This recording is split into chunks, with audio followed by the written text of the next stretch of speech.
सबसे बड़ा सुखी कौन? जिसके अंदर कोई भी चाह नहीं रह गई। चाह मिटी, चिंता मिटी, मनुआ बेपरवाह, जिनको कछु न चाहिए ते साहन के साथ। सबसे दुखी कौन? जो जितना भोगी लंपट कामना वाला उतना ही भारी दुखी। सबसे बड़ा पूज्य कौन? जो भगवत प्राप्त। भक्ति नष्ट कैसे होती है? भोगी पुरुषों के संग से और भोग करने से। सबसे बड़ा पाप क्या है? बोले माताओं बहनों में भोग दृष्टि से देखना। सबसे बड़ा पाप क्या है? माताओं बहनों को भोग दृष्टि से देखना। जीते जी मुर्दा कौन माना जाता है? जो पापी है, कामी है, आलसी है, क्रोधी है, वो जीते जी मरा हुआ आदमी है। मोह जीव को बांधता है। ये मोह नष्ट कैसे होता है? सब जगह व्यर्थ मिथ्या दृष्टि करने से। शरीर नहीं रह गए, अमुक ये भी नहीं रहेगा, तो मोह होगा ही नहीं, सब जाएगा, सब नष्ट होगा। ये मनुष्य कष्ट क्यों भोगता है? ना चाहते हुए भी कष्ट क्यों भोगता है? क्योंकि ये मन और इंद्रियों को सही रास्ते पे न लगाने के कारण पाप कर्म करता है और उसका परिणाम कष्ट भोगता है। एक सरल उपाय बताइए जिससे भगवान रीझ जाए। नाम जप करते हुए पुकार पुकार कर उनसे प्रार्थना करो। राधा, हम नाम उच्चारण कर रहे, मनो बुला रहे, राधा राधा राधा। फिर देख लेना, साधक सबसे ज्यादा त्याग किसका करे? कुतर्क और कुसंग का। प्रेम का स्वरूप क्या समझा जाए? अपने प्रेमास्पद प्रभु के हर समय समीप रहना चिंतन के द्वारा। क्षण भंगुर क्या है? प्रभु के सिवा सब कुछ, प्रभु के सिवा सब कुछ। प्रबल दुश्मन कौन है? यही विषयों में फंसाए हुए मन, ये बड़ा भारी दुश्मन। मन को कैसे वश में करें? नाम जप का अभ्यास और संसार से वैराग्य करने से मन वश में हो जाता है। जो उत्तम गति प्राप्त करना है उसका सरल उपाय बता दीजिए। सत्संग। जिसको रोज सत्संग मिलता है निश्चित उसकी उत्तम गति होगी। हमारी वाणी पवित्र हो गई कैसे जाने? जब झूठ निकलना बंद हो जाए, सत्य भाषण। हमें भय करना चाहिए तो किससे?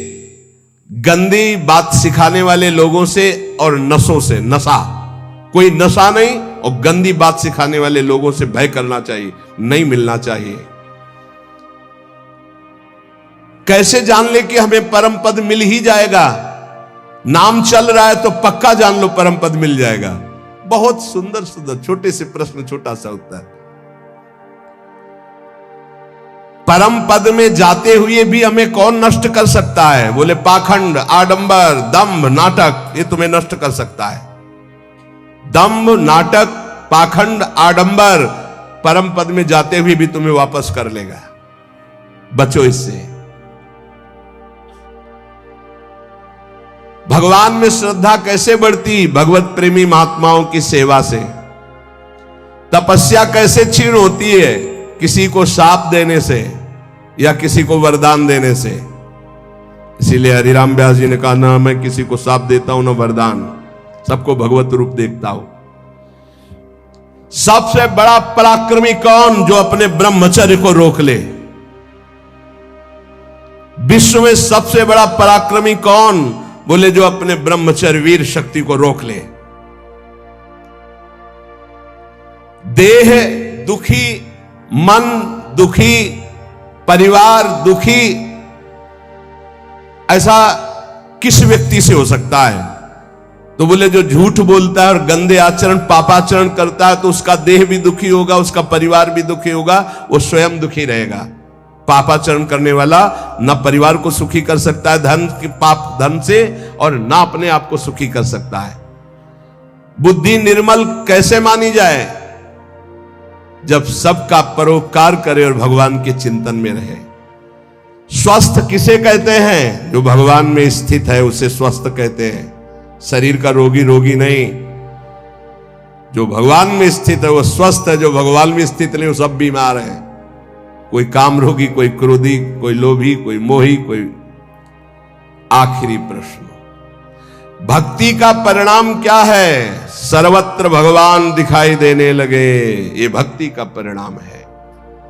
उपासक को इन प्रश्नों के उत्तर का मनन करना चाहिए और सावधानी पूर्वक एक एक वर्तमान के मिनट को भगवान में लगाए। पल की पल में क्या हो जाए कुछ पता नहीं तकदीर का, ये अजब खेल रघुवीर का। आज हम सब बैठे हैं, कभी किस मिनट में कौन कहां बिछुड़ जाए कोई भरोसा नहीं। बड़ा भयावह ये देश है, इसका नाम मृत्यु लोक है। वो ऐसी भूल भुलैया है कि हम इसको समझ नहीं पा रहे। इसलिए सबसे ये प्रार्थना है कि आपको कल के लिए नहीं चिंता करनी, कल जो हो गया उसकी चिंता नहीं करनी, ना तो भूत की चिंता करनी ना भविष्य की चिंता। हमारी बात को पकड़ लेना, वर्तमान के समय को मत खो। कल जो हो गया वो तो हो ही गया। कल जो अच्छा या बुरा हुआ उसका वर्तमान में चिंतन करके वर्तमान के समय को क्यों नष्ट कर रहे हो? और कल जो होगा उसके लिए हम आज अपना समय नष्ट क्यों कर रहे हैं? हम कल जो होगा उसको संभाल सकते हैं, कल जो हो गया उसको भी संभाल सकते हैं। कैसे? वर्तमान के समय को संभालने से। अभी वर्तमान में हम बोले राधा, ये सेकंड पावन हुआ, फिर राधा। अब ये क्या करेगा? हमारे जो भूत हैं उनको पवित्र कर देगा। जो बीता हुआ समय गंदा गया, अपवित्र गया, जैसा भी गया, ये उसको पावन कर देगा और भविष्य का नवीन निर्माण होगा और संचित कर्मों को भस्म कर देगा। हमें केवल एक एक मिनट को संभालना है, हमें चिंता नहीं करनी। बिल्कुल सुलझा हुआ बात, सुलझा हुआ निर्णय, सिद्धांत। जो विवेकी है वो वर्तमान को संभालता है, जो अज्ञानी है वो भूत भविष्य की चिंता में मरता रहता है। कल ऐसा हो गया, आप क्या करें ऐसा? अरे वो तो समय गया जो हो गया। अब इस पावन समय को उसके चिंतन में क्यों नष्ट कर रहे हो? अब बोलो राधा राधा। आगे जो होना है वो हमारे हरि हैं, हमारे प्रभु हैं, हमें चिंता नहीं करनी, हमें राधा राधा राधा। इस वर्तमान के समय को हम लोग दो प्रकार से नष्ट करते हैं, एक तो भूत की चिंता और एक भविष्य की चिंता। ये घोर माया का ज्ञान है। आप देख लीजिए, हमारी बात को आप तौलिए। बैठे हैं, वर्तमान के पावन समय को, कीमती समय को भविष्य के चिंतन में नष्ट कर रहे हैं, भूत के चिंतन में नष्ट कर रहे हैं। नहीं, वर्तमान का केवल भगवत चिंतन, तो तुम्हारा भूत और भविष्य पावन हो जाएगा।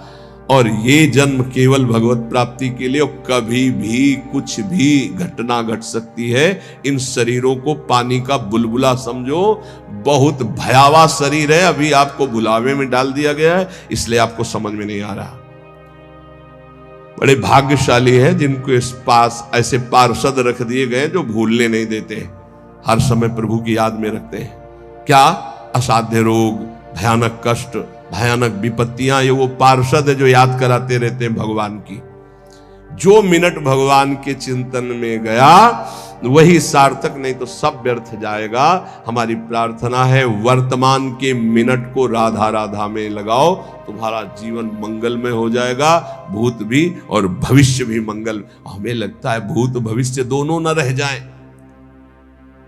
हम वर्तमान में ही भगवदाकार वृत्ति कर लें, बस खत्म। हमारा ना जन्म होगा, ना हमें नाना प्रकार के कर्म जाल में फंसना पड़ेगा, हम अपने प्रभु के पास पहुंच जाएंगे। हर समय राधा राधा राधा। शेष चर्चा आगे। श्री राधा वल्लभ लाल की।